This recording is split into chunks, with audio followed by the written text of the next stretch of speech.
Hello and welcome to today's Zoo to You. My name is Danya and I'm an educator here at the Stone Zoo, and our topic for today is the African spurred tortoise. If you have any questions, please drop them in the comments and I will try to answer as many of them as I can. So, these are our tortoises, our African spurred tortoises, also known as the sulcata tortoise. And in front of you is Cuddyback, and Sebastian is next to him. These beautiful boys arrived to us here at the Stone Zoo in 2019 from Phoenix, Arizona. Their previous owner unfortunately passed away and had 26 African spurred tortoises. And so the family decided to get them the best home possible, that they would rehome them, and 2 of them made their way here to the Stone Zoo in Stoneham, Massachusetts. These guys are full grown, and Cuddyback is a whopping 99 pounds, and Sebastian is a little bit bigger, clocking in at 120 pounds. They are both males. We are not sure exactly what their age is, but these guys can live up to an average of 40 to 80 years old and have been known to live upwards of 100 years old. These guys are naturally found in central and northern deserts of Africa. They are the largest tortoise species on continental Africa and the 3rd largest in the world, just after the Galapagos and the Aldabra tortoises. So these guys could get a little bit bigger. Their average size is anywhere between 100 and 200 pounds. And they get that big on just veggies alone. These guys are herbivores. And in the wild, they would eat a bunch of natural grasses and succulents and any greens that they could get on the ground level. Here at the zoo, you can see them eating a bunch of different kinds of lettuces. So today they're eating romaine and kale, but they will also get collard green and carrot and hay, as well as some specialized tortoise chow. These guys do not have a whole lot of predators in the wild because of their size and because of that big protective shell that they have.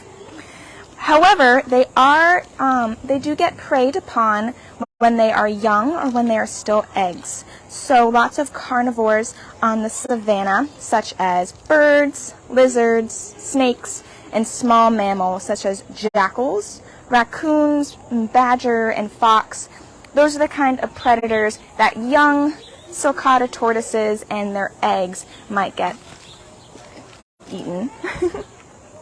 They are listed as vulnerable by the International Union for Conservation of Nature.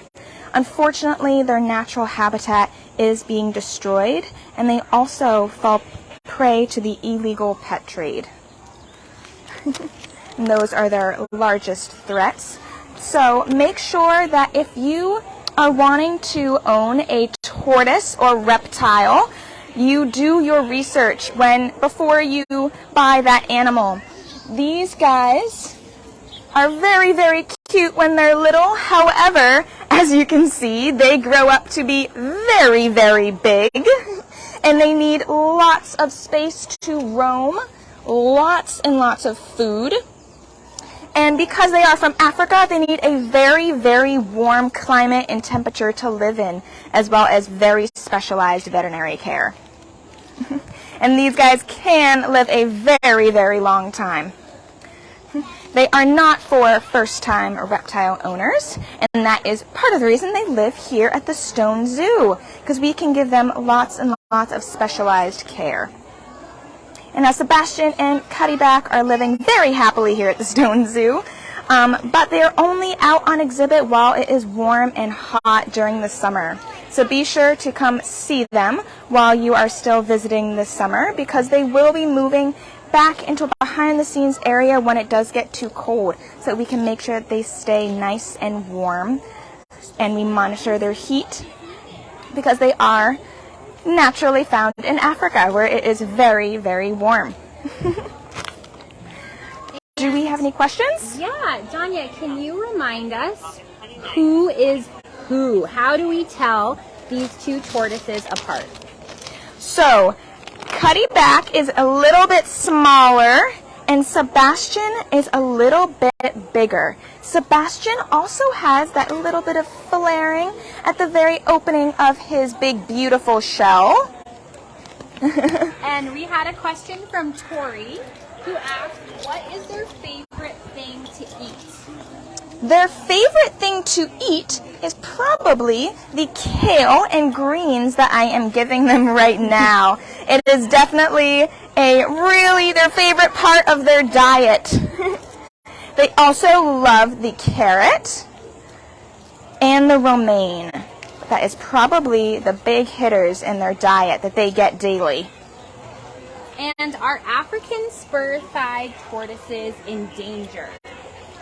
They are vulnerable, so they are not quite all the way endangered, but the International Union for Conservation of Nature has listed them as vulnerable, and so their populations are decreasing in the wild due to the habitat that they naturally live in the savannas of Africa slowly being destroyed, as well as poaching for the illegal pet trade. And guests that come to the Stone Zoo in the summer can sign up for tortoise feeds here. But what about in the winter? What happens to the tortoises if you visit in the winter and don't see them? Where are they? They are in a behind-the-scenes area, and so that is so that we make sure that they are staying nice and warm, and we can monitor how hot and cool that they get, because it is nice and chilly in Massachusetts in our winters, so they stay behind the scenes so they can stay nice and warm. And we had one last question come in from Tori, who wants to know, how long can they live for? So their average lifespan is anywhere between 40 and 80 years old, but they can live longer than 80, especially if you're giving them excellent care, but very, very long lifespan. All right, and I think that is about it for questions. All right, well, thank you for tuning in to today's Zoo to You. If you want to learn more about our African spurred thigh tortoises, come to the Stone Zoo and see them on exhibit before they go away for the winter. But thank you so much.